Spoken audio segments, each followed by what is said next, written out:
April 14,057. The candles are burning.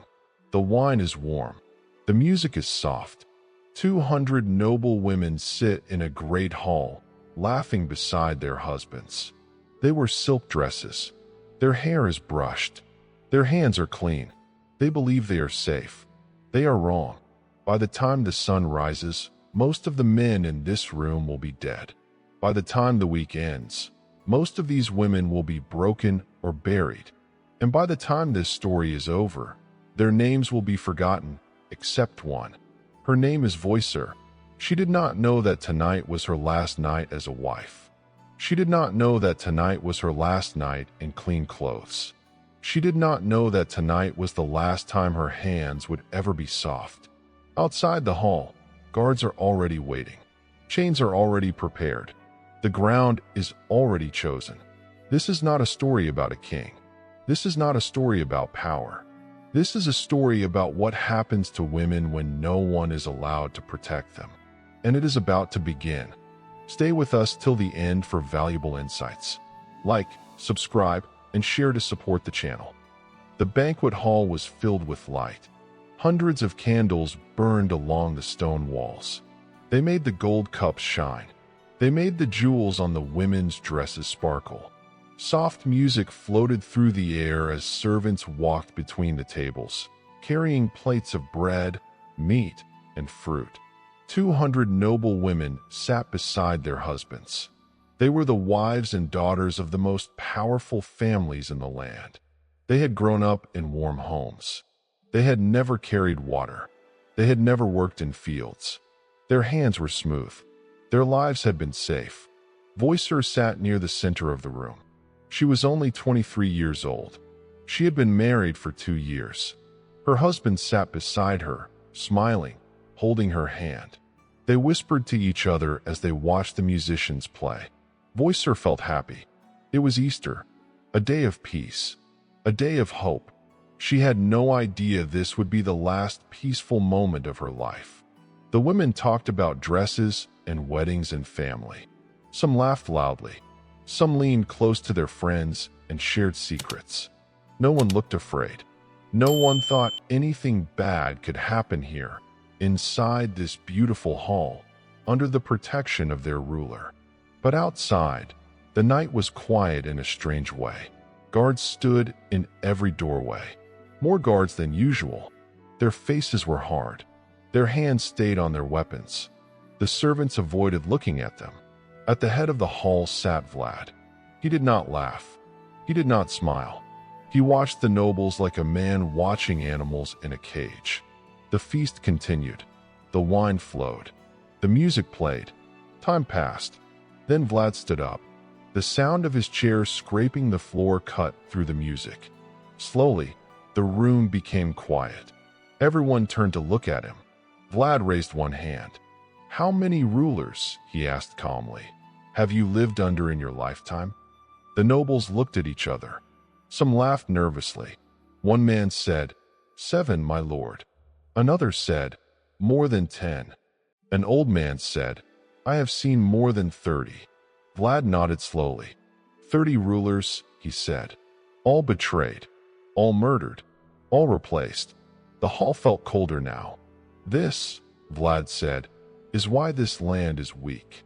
Before anyone could speak, the doors slammed shut. The sound was loud, heavy, final. Guards rushed into the hall. Men were grabbed from their seats. Some shouted. Some tried to fight. Some begged.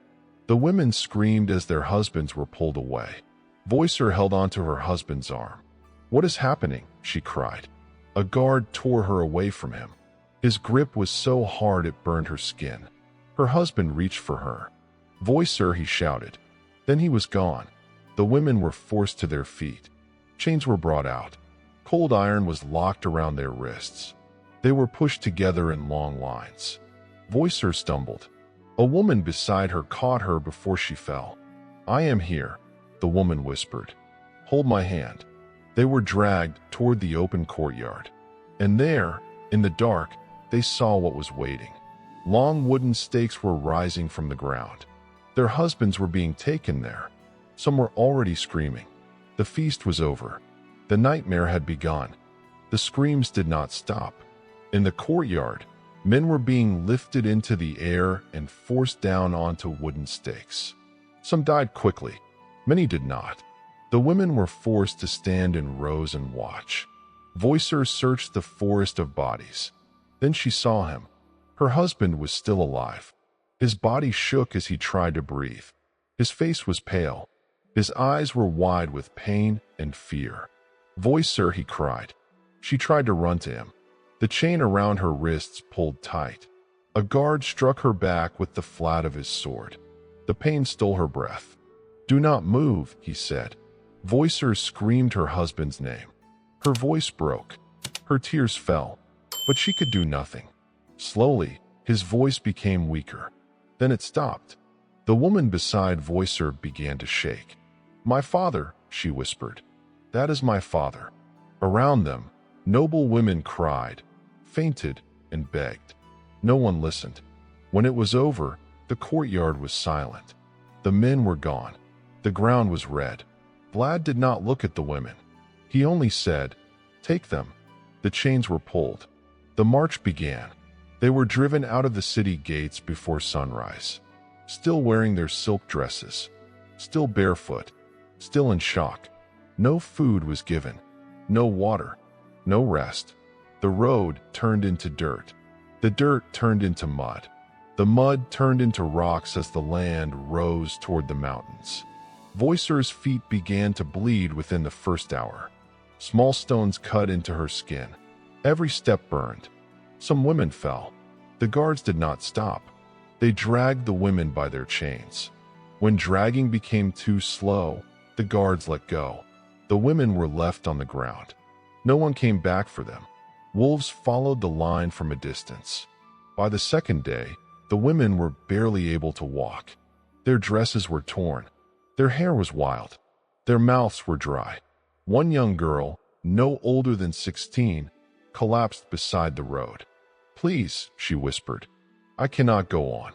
A guard pulled her up. She fell again. He struck her. She did not move. They left her there. No one was allowed to look back. Voicer kept walking. Her body felt heavy. Her hands were numb from the chains. Her mind felt empty, like the world was no longer real.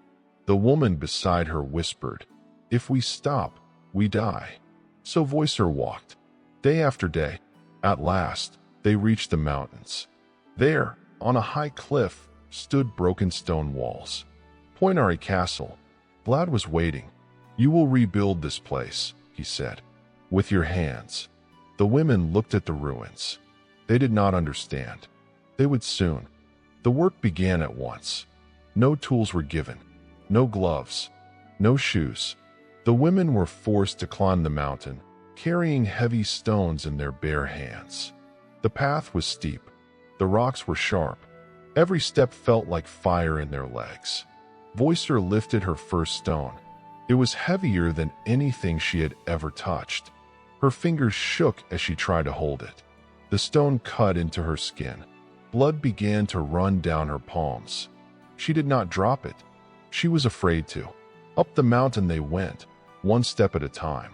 When they reached the top, the guards made them place the stones into the walls of the castle. Then they were sent back down to get more. Up, down, up, down.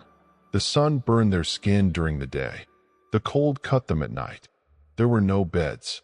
They slept on bare rock. They pressed their bodies together for warmth, like animals. Some women cried in the dark. Some whispered prayers. Some said nothing at all. On the third day, Voicer's hand split open. The skin tore. Her nails broke. She could see white bone beneath the blood. She could no longer feel pain. Only heat. Only pressure. The woman beside her fell while climbing. Her stone slipped. She lost her balance and fell from the cliff. Her body hit the rocks far below. No one was allowed to stop. The guards shouted, "Move." The work continued. The silk dresses did not last long. They tore on stone. They soaked with blood. Rain made them rot. Soon there was nothing left. The women worked in the open, their bodies covered in dirt and wounds. their hair full of dust. Some tried to run. They were caught. The guards brought them back in chains and placed them on wooden stakes in front of the others. "This is what happens," the guards said. Voicer watched as one woman was lifted onto a stake. The woman screamed until her voice was gone. Voicer did not cry. She was too tired. Weeks passed. Women died every day. Some fell from the mountain. Some collapsed from hunger. Some simply sat down and refused to move. Those women were beaten until they stopped breathing. When the walls of the castle were finally finished, only a few women were still alive. Voicer was one of them. She no longer looked like a noblewoman. She looked like a ghost. The castle stood tall, silent, and complete. But for the women who had built it, there was no victory. There was only life stretched thin, broken into endless days of pain. Voicer and the few survivors had become shadows of themselves. Their soft skin was gone, replaced by scars and calluses.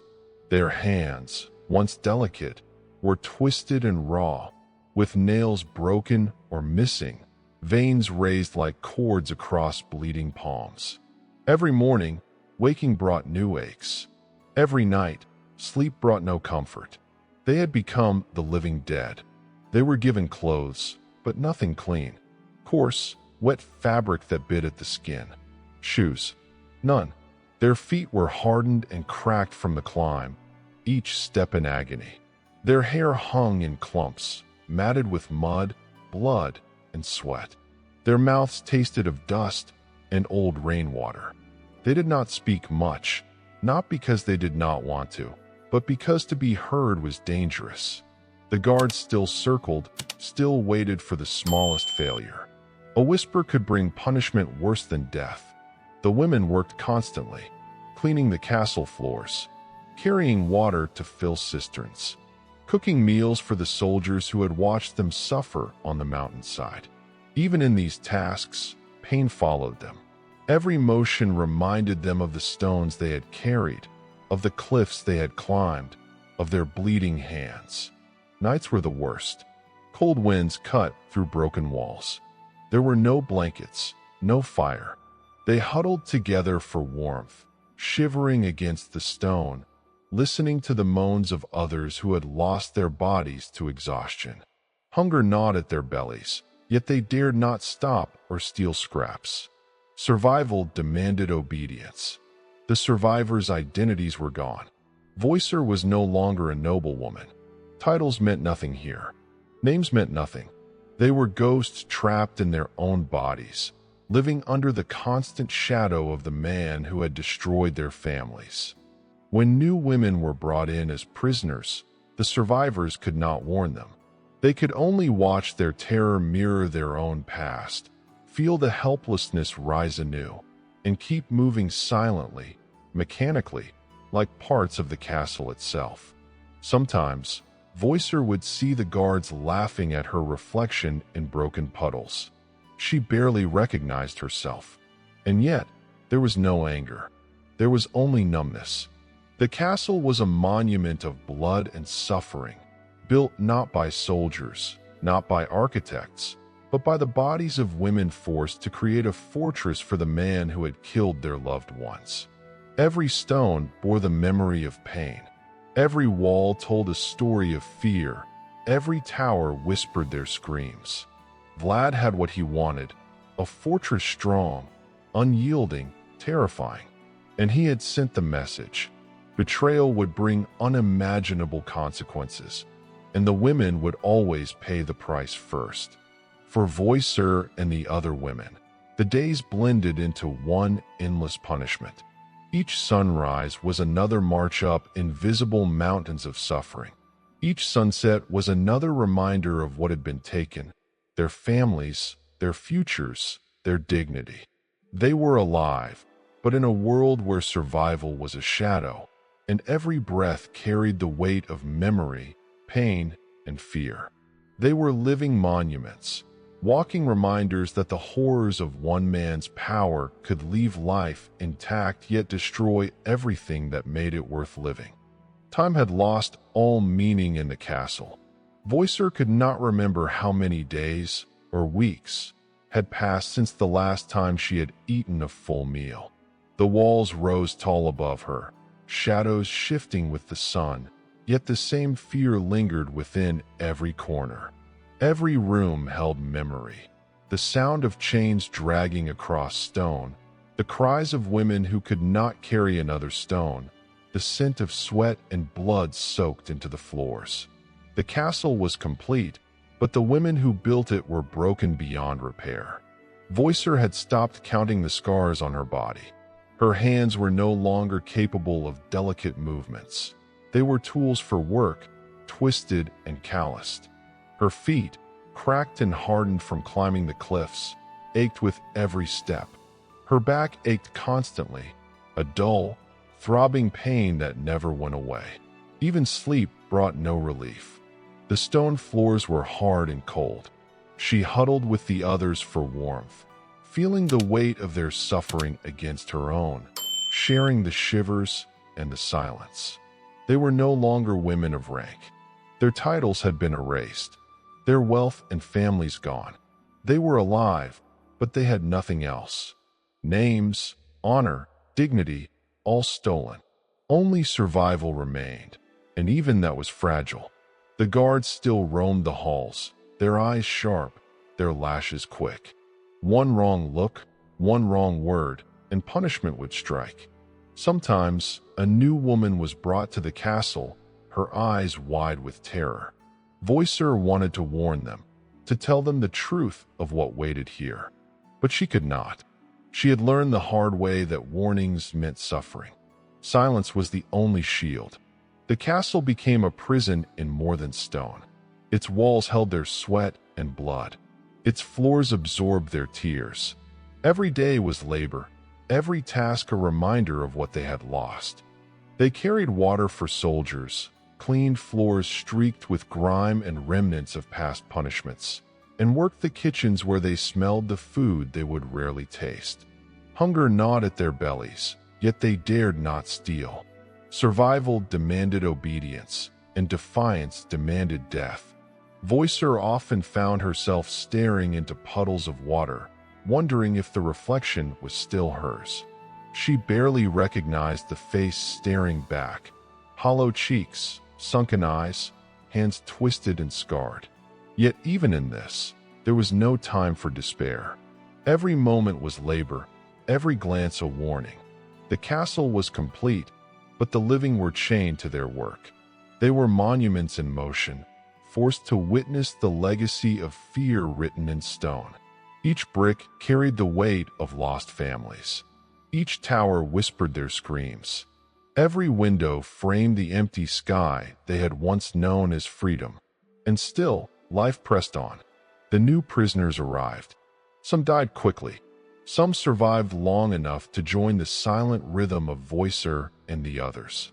They moved like ghosts, walking through corridors heavy with history, carrying the memories of their lost selves like invisible chains. Nothing was left to them but the endless days of labor and the quiet, persistent ache in their bodies. They were alive, but everything that made life worth living had been taken from them, and no one remembered their names. Years had passed, yet for the women in Poinari Castle, time had no meaning. Each day blended into the next. Work, hunger, cold, and fear had become life itself. Voicer had survived, but she was no longer the woman who once sat beside her husband at a feast. She was a shadow, moving through the halls, her hands twisted and scarred, her body carrying every memory of the stone she had lifted, the cliffs she had climbed, the blood she had touched. Outside the castle, the world had not stopped. Vlad's enemies were still alive. His brother, Radu, had gathered an army to take the fortress. Rumors spread through the land. A new war was coming. The women knew what that meant. They had seen what Vlad did to traitors.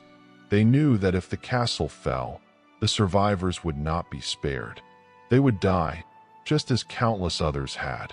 But there was one woman who faced the ultimate choice. Vlad's first wife, unnamed in the history books, stood on the highest battlements of the castle. Below her, the Argesh River roared over jagged rocks. Behind her, the walls she had helped create rose like a monument to pain. And in front of her, the approaching army carried the flags of the Ottomans. Her body trembled, not from fear alone, but from knowledge. She had seen the stakes. She had heard the screams. She had lived in a world where survival came at the cost of dignity, life, and love. She knew what awaited her if she were captured. A harem, slavery, humiliation, endless suffering.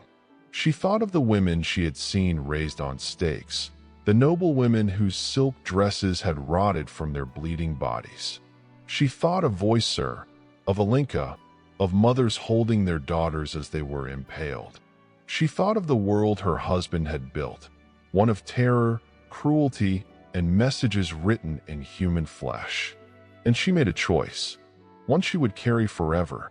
"I would rather be food for the river than a prisoner of men," she whispered to her servants.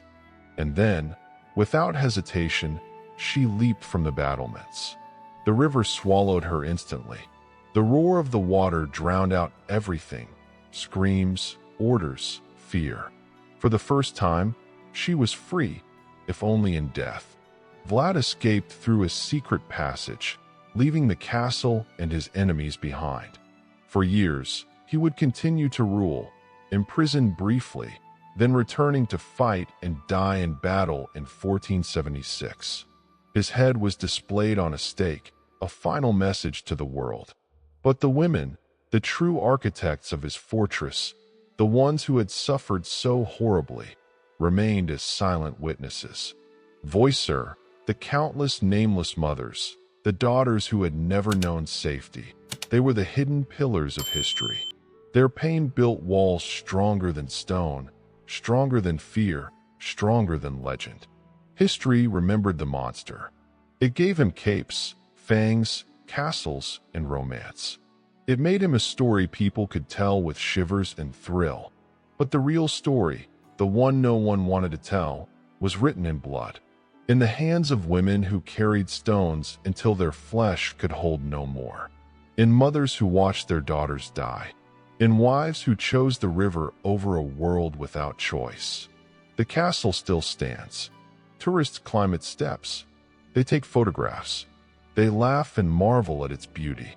But beneath their feet are the memories of suffering, carried in every stone, whispered in every hall, hidden in every shadow. The women who built it are gone, but their story, their pain, and their courage remain, silent, unseen, and unforgettable.